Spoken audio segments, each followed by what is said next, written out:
Hello and welcome to this week's Good Kids Club podcast. I'm Tracy Lawrence, your host, and it's the holidays. So I like to provide some ideas and support for caregivers during the holidays because dang if it isn't a confusing and hectic time for most of us, and it's a little disconcerting to have to be taking care of a loved one when the holidays are upon us. And like my lights, I thought it would be a festive touch. And if it gets to be too much, I apologize. For those of you who are listening on the podcast, you will not see this, so it's not a big deal. But just so you know, I am festooned with lovely flashing holiday lights to mark the joyousness of the season. So, and they always tell you when you want to make a better looking video that you should really have good lights. So, and these lights are awesome. Sorry. Anyway, so today's theme is I want to go home for the holidays. And I thought I would address this because let's face it, when you hear that Christmas is coming and or the holidays are upon us, we think of home, right? We think of being with our families in a lovely, warm family home. And regardless of what your family is actually like, we all tend to have these images that have been instilled in us from the media that we watch and the stuff that we enjoy, the books, the cinema, the TV shows. And, we think of home for the holidays. And I thought that would be a really nice tie-in to something that we very often hear from our loved ones who, especially those who are in facilities, but also from loved ones who are in cognitive decline. The really frustrating and confusing thing for most of us is that a lot of times when our loved ones are home, in their home, possibly in a home that they have occupied for a number of years, they might still say, I want to go home. And many people who are in this position of having to deal with this kind of sad challenge, as our first impulse will be to remind our loved one that they are home.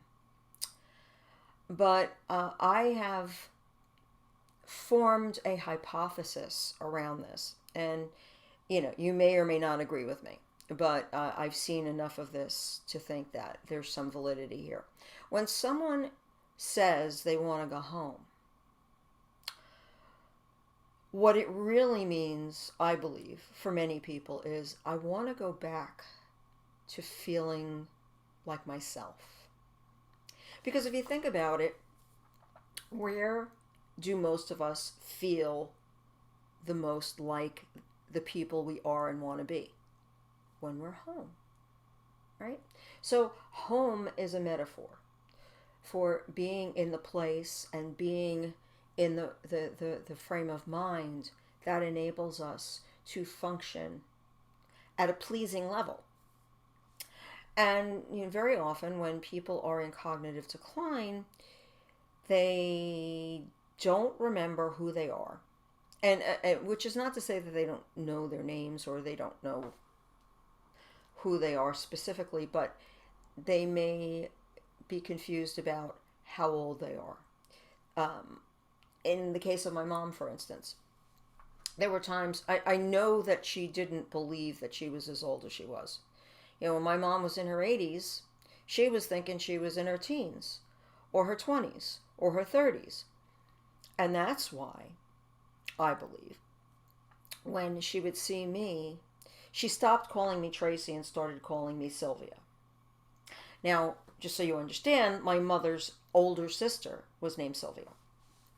And so she started referring to me, and when she would introduce me to her friends and the people in the facility she lived in, as her big sister Sylvia. Now, I look nothing like Sylvia. I could show you a picture, but I'm not going to. She, for most of her life, had red hair, and me, for most of my life, I've had silver hair. Yes, even when I was much, much younger. And she just had very different features. She was a very different looking person.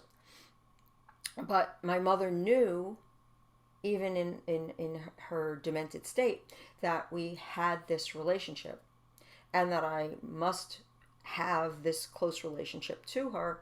And so the relationship that made the most sense to her, because I looked way too old to be her daughter, right? Because if she's in her 30s, how could she have a daughter who's in her 50s, right? So my mom called me Sylvia, and and she would go through these gyrations where she wasn't sure where she was. There was one instance that I often relate where I was taking my mom to see her retina specialist. My mom had macular degeneration. Raise your hand if your mom has macular degeneration. Okay. Sorry. So many of us have that situation where our loved one has that issue. Forgive me. I'm not sick. I just have a little tickle in my throat. So, I took my mom to her retina specialist in Wayne, New Jersey. Now, at this point in time, Mom was living in an assisted living facility in Ramsey, New Jersey. And I knew from past experience that very often we could be in that office for a long time because there were a number of tests that she would need to go for. Sorry again. Next time I'll mute the microphone. Apologies. There were a number of tests that they would do on her to check on the progress of her macular degeneration, and particularly since she was effectively blind in one eye and the other eye was still pretty healthy. So we wanted to make sure that she was not going to go blind in the other eye. So I took her to the retina specialist, and on this particular visit, we got through really quick, and we still had plenty of time before I had allotted my whole afternoon, so I didn't have to rush to get her back anywhere.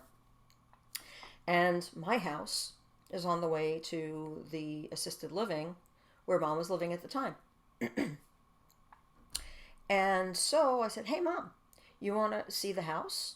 Because she lived in our house for a considerable length of time, and she hadn't been there for a while. And I'd done some work on the house, and I thought she'd appreciate it. It's one of the last things she said to me before she left was, when I'm out of here, I want you to fix that bathroom. She hated our bathroom.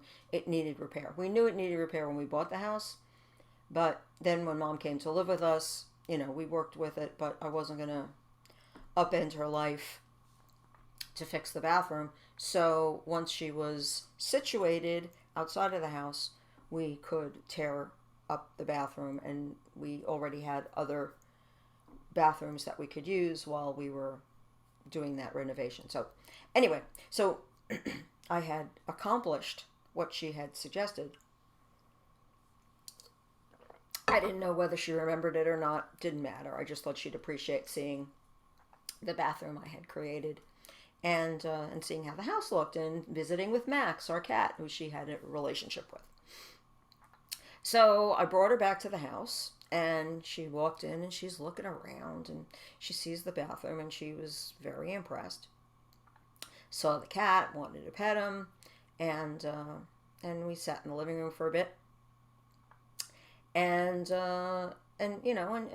clearly the exertion of being out and about was getting her to a point where she needed to relax.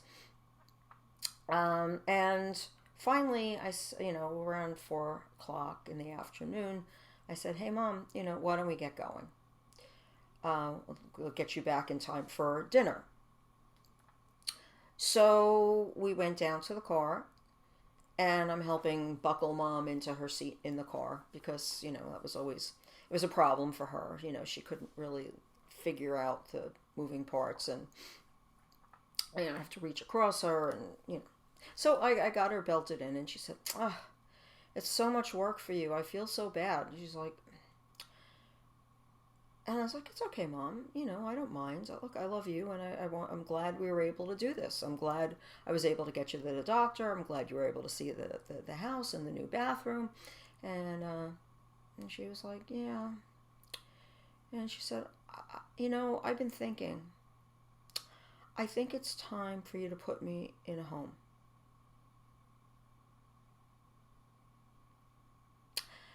And I chuckled. And she said, "No, no, no. I'm serious. I really think it's time you put me in a home." And I said, "Okay, Mom. Your wish is my command." And I drove her back to Ramsey, where we were greeted at the house that she lived in, which was, in fact, her home at that time.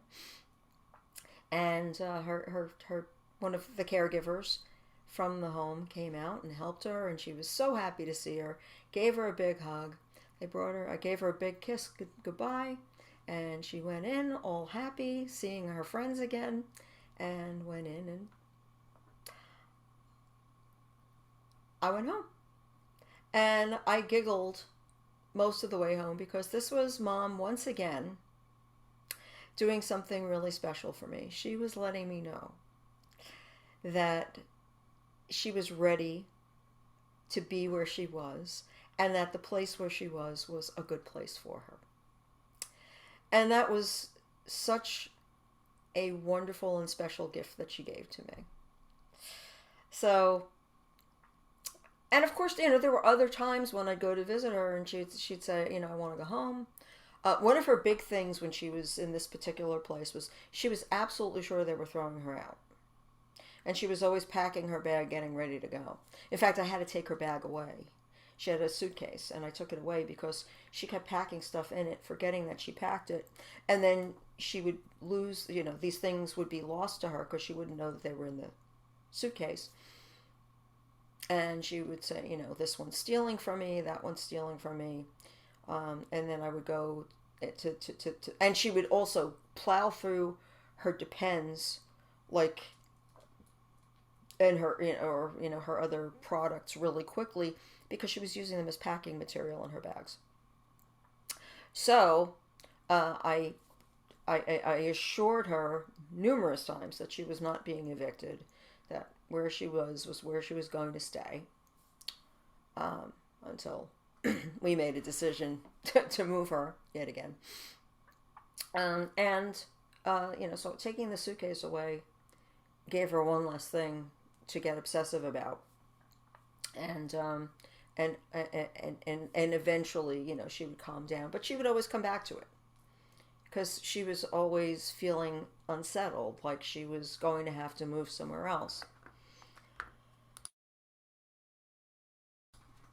So, it was a lot of the process was assuring her that she was in a good, safe place when she wasn't feeling that was the case, and it was, a process, and she was never completely settled in. So today, I thought that, in addition to talking about this phenomenon of people saying they want to go home, I would read from Dementia Sucks, from a time when Mom was living with us at the holidays, and talking about this time of year and what what was going on at the time. And there are actually a couple of chapters I thought I would read to you. They're short, but they're evocative of what goes on in a person's home when they're caring for their parent at the holidays. So this was dated December 1st, 2010. And the title of the chapter is Happy Holidays. Happy Hanukkah. It's been a while since my last installment. On the heels of Thanksgiving, I know we have much for which to be thankful. Some days, it's so hard to genuinely feel that. Since our return from Florida, the renovations to our home are just about complete. We now have a hot tub right behind our bedroom. This was high on my husband's wish list, and I found the resources to make it happen. It is a very relaxing, therapeutic device. And our nieces really enjoyed it when they came for Thanksgiving. I personally couldn't see the value of getting into a vat of 104-degree water and then emerging into 30-degree air. Oh, but it's actually nice. And the massage is awesome, particularly for my feet and shoulders. When we first got home, my brother called and told me he'd read my blog. That was surprising. And he felt bad. Also surprising. He offered to take Mom to his house for the weekend to give us a break. We took him up on it. It was nice to have some time to ourselves. It wasn't nearly enough, but you take what you can get. Clearly, he didn't enjoy her visit, and my brother's comment upon their return was typical. Quote, "No one held a gun to your head," unquote. Don't blame me. I never asked you to do this. Well, quite true. No one did. And truth be told, this is, on many levels, a nightmare come to life. But what options are there? Having explored so many, this was what we'd come up with. Should we have left her in Florida to fend for herself? Left her in the senior apartment where her needs were not being met, and I was still left holding the bag for her doctor appointments and administrative stuff? Painful as this is, it's still the most workable situation. I did decide to approach her doctor with the possibility that my mother is depressed and suffering from pseudo-dementia rather than the real thing. After examining her, he agreed and put her on an antidepressant. It's too soon to tell if it's working. It can take as long as 12 weeks, but she's only been on the drug for 4 weeks, and it doesn't seem to be doing any harm. Meanwhile, Bob and I try to keep talking to each other. We snap at each other more than we used to, but we know each other well enough to understand why we're doing it. Talking calmly, taking time outs for ourselves, and soaking in the tub help a lot. I've also joined an online support group for caregivers. It's nice to read what others are going through. One woman's post made me tear up in recognition. Others make me feel like I don't have it so bad. It just underscores the importance of community. This is clearly why religions developed. This is the new religion for our time. Welcome to the Church of Online Support. And now, having put the finishing touches on my post, I'm going to work out and prepare to televise my town's council meetings. Happy holidays, folks. May you get what you need and enjoy what you get.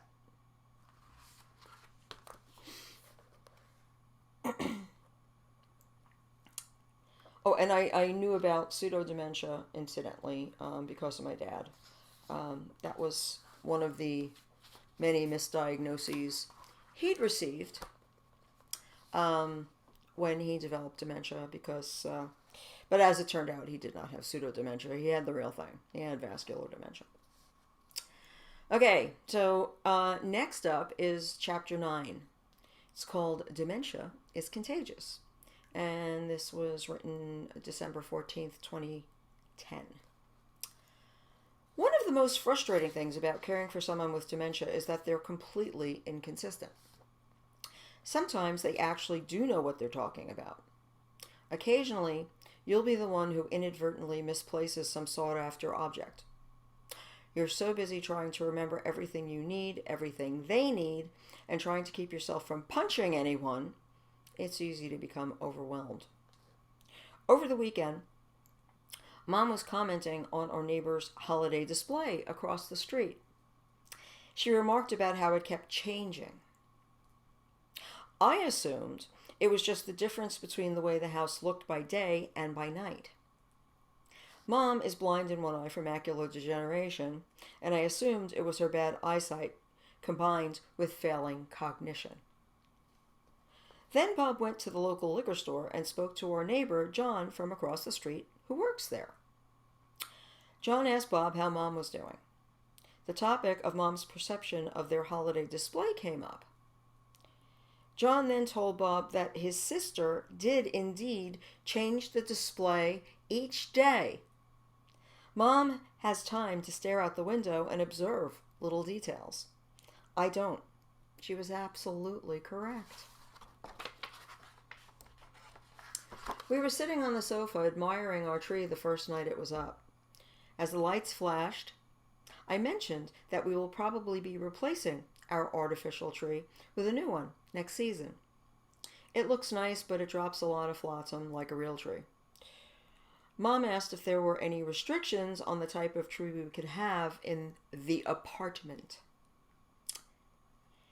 I reminded her that we owned our home and we could do as we pleased in that regard. She remarked that the bank owned our home, and I readily agreed with that assessment. I found her glasses in the shower, her missing plastic cup turned up under her bed. The bright pink shower cap I bought her was under a pile of other junk in one of her storage towers. Then the supermarket calls to confirm my order and asks if there's anything I'd like to add. My head hurts, I'm tired, and I have menstrual cramps. Can I please have a day off and get my brain back for my own personal use and amusement? So that was Dementia is Contagious from Dementia Sucks. So I hope you found those chapters entertaining. And because I'm here at this time of year, I thought I would also mention that this is a good time if you're looking for a gift for a special someone and you're running out of time. Dementia Sucks is actually available as a Kindle edition on Amazon. So you can actually purchase the Kindle edition for your loved one, right? And they can start reading it right away. And if you're feeling really generous, you can go ahead and buy the paperback edition and send it to them when you get it in the mail. And the next time you see them, maybe New Year's, or it gives you a reason to get together and see your friends and family and loved ones, then you can have something to bring, right? So, as I know, some people really prefer the physical book. I know I do. I don't like reading Kindle books. It's just a thing. I mean, I have done, but I just find that for more satisfying reading, I really like a physical book to read because I can, hold it in my hand. Don't have to worry about tech. As long as I can get a light shining on the subject, I can read it. I can make notes in the margins. I don't do that with library books. I'm a good girl. But yeah, so it's, it's how I prefer to read. But at any rate, yes. So I just wanted to kind of put that out there that Dementia Sucks, A Caregiver's Journey with Lessons Learned, is published by Post Hill Press. It's available in paperback from Amazon, Barnes & Noble, Leadership Books, and there are Kindle editions available on Amazon. So you can grab your copy, and hopefully if you read it and enjoy it, you will give the book a lovely review. I appreciate them, as it helps Amazon to go ahead and recommend the book to other people. And I know you think I'm doing this just because I'm, it's shameless self-promotion, but here's the thing. A lot of people who have read the book have told me that anybody who's a caregiver really should read the book because there's a lot of great insight into caregiving. there are lessons, serious lessons, that you can derive from the book. Because at the end of the book, after all the chapters that reflect what went on with Mom and me and the family, there's the lessons learned section where we talk about things like the 8 topics you must discuss, and having a productive conversation with your parents. Another chapter called The 7 Habits of Doomed Caregivers, because caregivers take lousy care of themselves in general. And so what this is, it's kind of a humorous take on the 7 Habits of Highly Effective People by Stephen Covey, but it talks about the 7 habits of caregivers who don't take good care of themselves and what the consequences of that are. There are some ideas for caring kids, as far as like taking the car keys away and things of that nature. Unpleasant things that most of us just do not want to look at because it's uncomfortable. We don't want to take our parents' independence away. But here's the thing. We're not taking their independence away. Nature is taking their independence away. Their ability to function safely in society is being eroded by their declining abilities and capabilities. And when someone is older and driving, you got a few different things going on. For one thing, the cognitive decline, it's really bad. It's terrible for people to be driving when they're in cognitive decline. And as we get older, our reflexes are less acute, less sharp.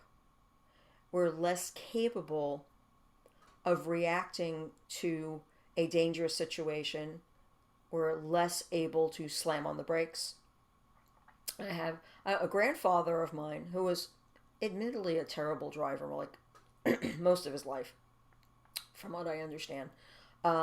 He once broke his leg because he got confused between the gas and the brake, and he sped up and he had to stop short and he wound up breaking his leg.